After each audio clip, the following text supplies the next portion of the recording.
Welcome back to Sheridan and 6 Mile, an intimate conversation podcast with me, Erica Vane, where we unpack the lessons and blessings and things that pop up at the various intersections of life that ultimately help you shape who you are. I haven't fully worked out what my intro and tagline is going to be. This is probably the most raw piece of content that I make each week amongst the countless pieces of content I make each week.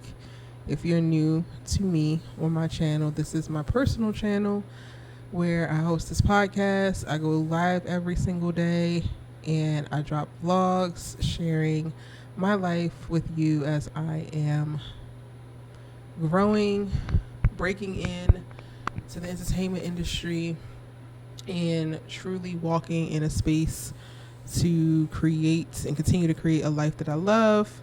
Over on my main channel, which is Erica Vane TV, I do television and film commentary, and am segueing into working on and releasing my own original narrative projects, which I'm really excited about, and hopefully we'll be able to build that into its own digital network with tons of original projects. I am a writer, a producer, a director, an actor, a friend, a daughter, a cousin, a lot of things. First and foremost, I am a Black woman. And I hope that my dishwasher isn't too loud. I'm sorry if you guys can hear that. But this episode, we're going to talk about the Black womanness of it all, or being a Black woman. And I had some plans for other things to discuss, and I'm probably going to make those the next episode. So, of course, check back every week, Thursdays, for new episodes. But I really felt called to discuss this today in light of some things that are happening in pop culture, which honestly it has become routine and part of the schedule, par for the course, unfortunately, for Black women in general to come up in conversation across the zeitgeist, and specifically to have negative commentary about us. Right now, the whole guys from the Shits and Giggles podcast, Fuhad and James, and what they said and did on their American tour, because they're a UK based podcast, it's making its rounds online, and everyone is having think pieces and discussing and unpacking it. And part of what came out was a lot of things specifically targeted towards and not in support of Black women. And I say it's par for the course because it feels like, honestly, at least once a month. Once a month, somebody goes viral. Once a month, somebody says something, and a lot of people jump on the bandwagon, or a lot of people have to go and gather someone because they are saying some untoward things about Black women. And being a Black woman, specifically being a monoracial Black woman, to my knowledge, because my grandmother is, on my father's side, is from the Dominican Republic, but she's also a darker Dominican, so that's a whole other thing. But I present today as a monoracial Black woman. My dad is from the Caribbean, my mom is from West Virginia. I am a dark-skinned Black woman. And ingesting the countless pieces of rhetoric around dark-skinned women in particularly, but also just Black women as a whole, it could just be some of the most insufferable things to in moments to endure. And I think I'm getting better now, because it used to really bother me. Like, it used to set my soul ablaze, and I struggled for a while really trying to navigate my relationship and perception specifically with Black men, because I think it hurts me the most when it comes from them, which is why I think the James and Fuhad letting Andrew Schultz just completely humiliate them on his podcast, but then berate and disrespect and stereotype black women, and they just laugh and giggle about it, why it hurts so much. And then the more lighthearted one with them on the young ladies podcast, which I don't know the name of the young lady or those ladies, but they said something to the effect of like there were no baddies in Atlanta, which points a little bit more to them not actually finding black women attractive and less to the fact of there not being any really fine women in Atlanta. Why am I saying all this? One, this is just one of many types of things that have happened over the course of the years, especially as, and particularly TikTok has grown, because TikTok has become a very useful tool for disseminating this type of talk, this type of rhetoric. But I'm coming back to being a black woman, and that is the topic of this episode. It could just be so hard at times. Being a black woman in America requires so much. Being a black woman is scary. Being a black woman is trying.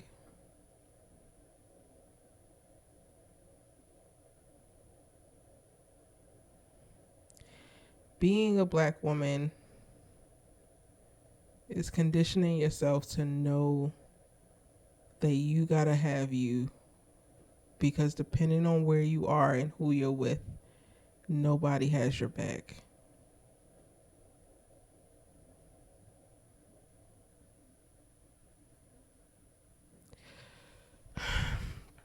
Being a black woman is oftentimes being the most qualified and yet the most underappreciated.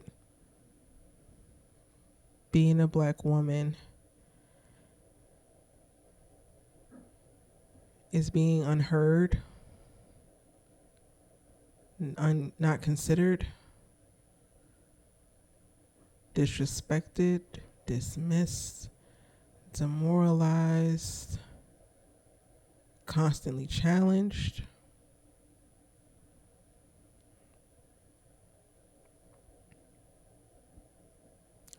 Being a black woman at times is having all of the best intentions, making the effort to contort, to fold, to shrink yourself into the perfect little package, only to still be told that you're not enough or you're too much.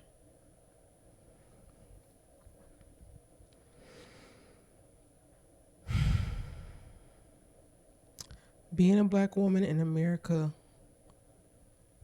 oftentimes is exhausting. And yet, there is no other kind of woman that I would rather be. Not one. I am so grateful to live in the skin that I live in. I'm actually grateful for so many of the experiences that I've experienced, unfortunate and blessings. I'm grateful for them all. Because while being a black woman comes with so much, especially in this country, we also get afforded or have been afforded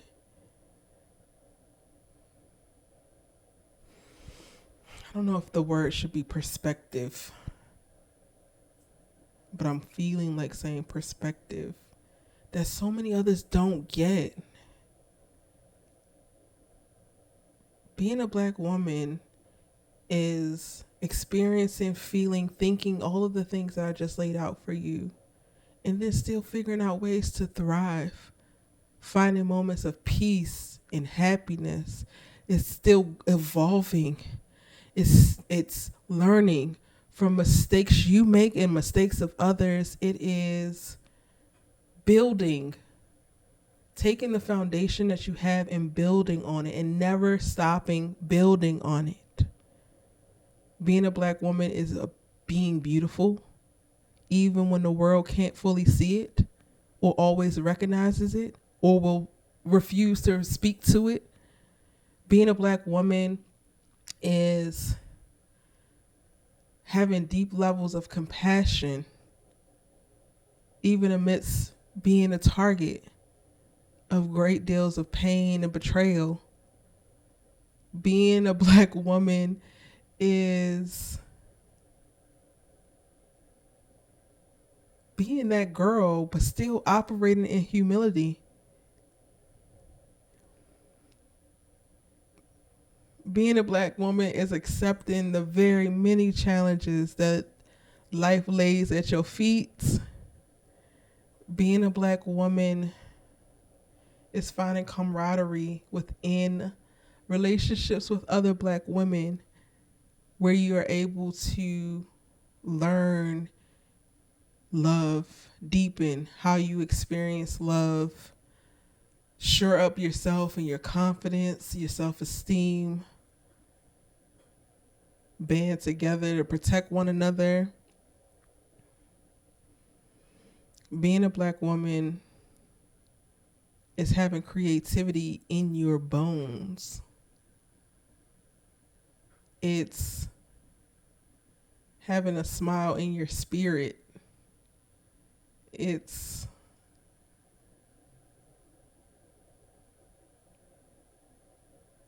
dope.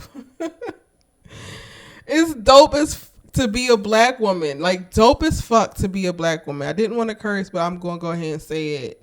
It's dope as fuck to be a black woman. And I'm sorry, not sorry that so many people still in 2024 struggle to see that. I am amazed often, like truly amazed often, when I look around at various black women and I get a peek into their story and I see where they have arrived after all they've been through. Hell, when I think about some of the things that I have been exposed to and the person I'm today, like, those things do not add up. The math does not math in reference to the type of person that I am today versus what I have experienced and what I have been exposed to. I don't actually see a straight line from there to here. And yet I'm here. Yet I'm here with empathy and grace and beauty and confidence. Yet I'm here with command of my voice and pushing myself every day to continue to evolve and to take up more space and not believe the bullshit that society wants to tell me that is not for my best good. Here I am today, God-fearing, loyal, honest, trustworthy, intelligent.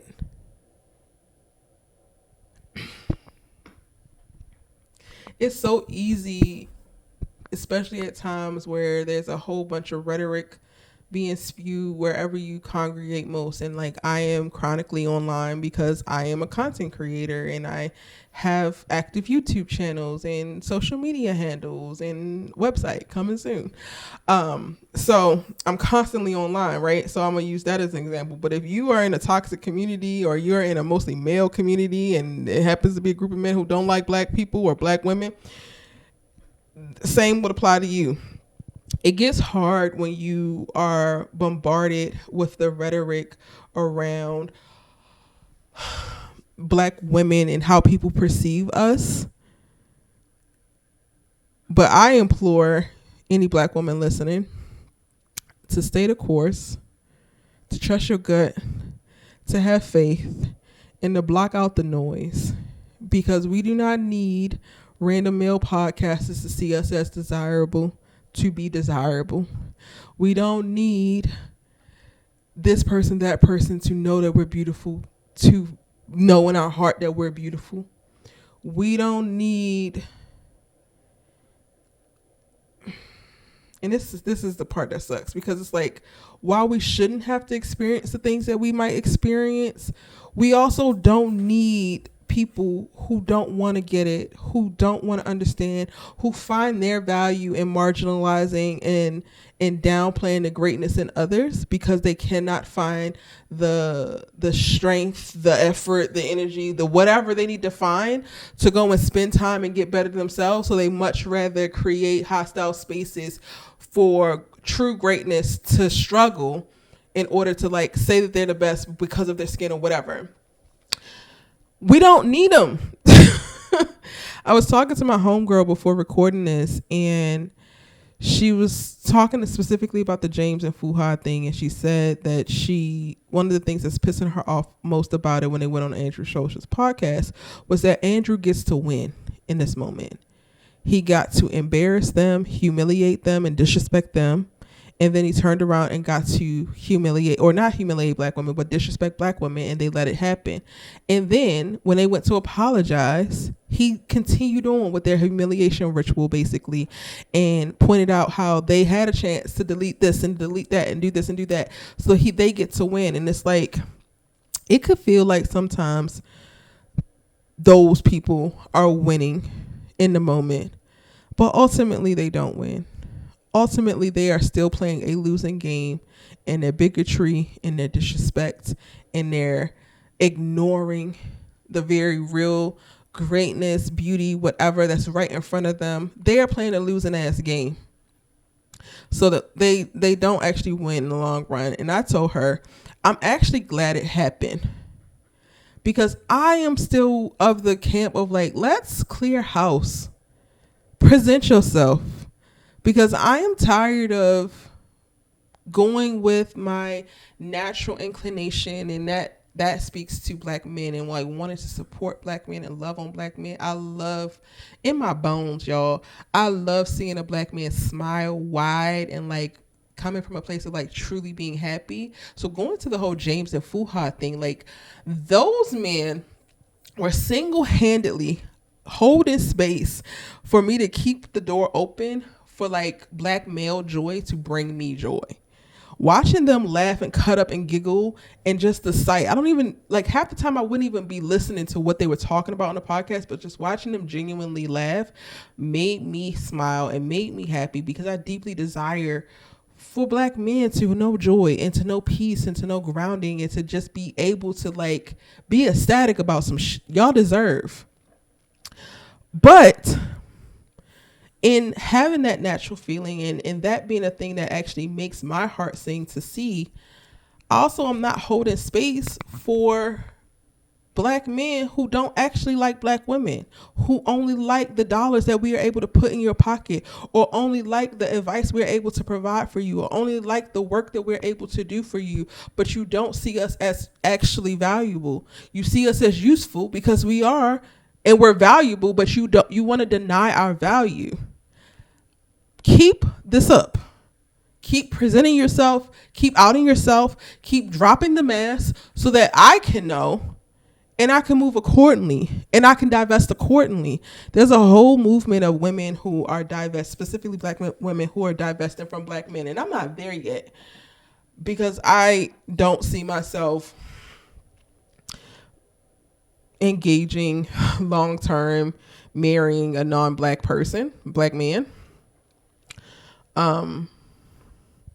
But I am at the place of divesting from people who actively live lives, have thoughts or feelings that are against my actual existence, that don't create space for me to exist in my fullness. People who want me to play small or dumb or less than so that they can feel like enough. People who don't see the value in me or others who look like me. I am actively, consistently divesting and removing and ignoring, blocking, deleting those people, which is why people on my main channel, when I talk about certain shows, when I bring up colorism and stuff, people feel away, because I think it's so, I guess, hard to hear a dark-skinned black woman saying, like, just cutting it off and like, no, I don't give a shit. I'm not allowing this rhetoric. I'm not allowing. No, I don't give a damn what you're talking about. You're not going to sit here and convince me that this girl is more beautiful than me because she's Puerto Rican. You're not going to convince me that I'm undesirable because I have a master's degree and I'm too intelligent or I'm too educated and I'm intimidating. You're not going to convince me that, like, you're just not going to convince me of all the shit that society works overtime to try to convince black women, which ultimately just points to us being less than. And if you try, your ass is gone. And that's why I'm like, I'm here for it.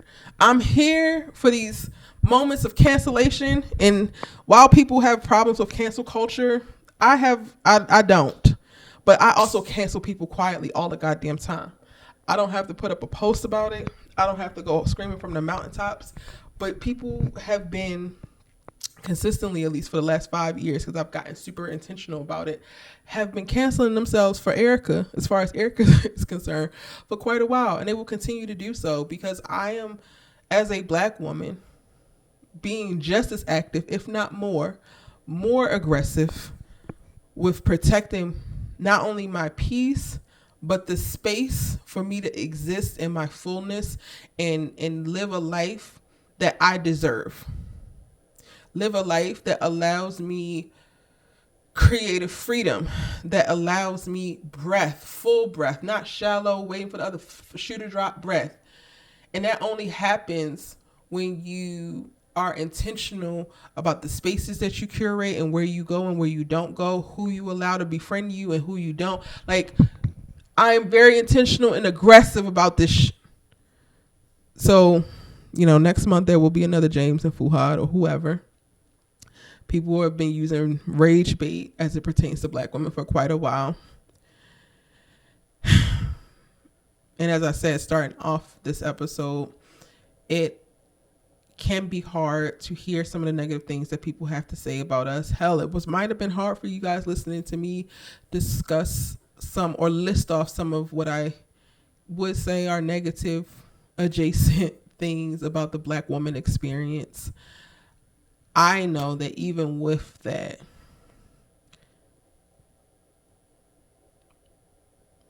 what we get in our black womanhood is far better than I would imagine what anybody else is experiencing in any other bodies. The fullness of it, honestly, like, I was just having a conversation and was talking about how some people who the systems have been built for are struggling right now as Hollywood is kind of imploding and reworking itself and figuring out how to move forward, and people are struggling. And it was interesting to me because this person, for all intents and purposes, the system was built for them, a cis-het male who's supposed to have opportunities, who's supposed to have jobs, who don't have them.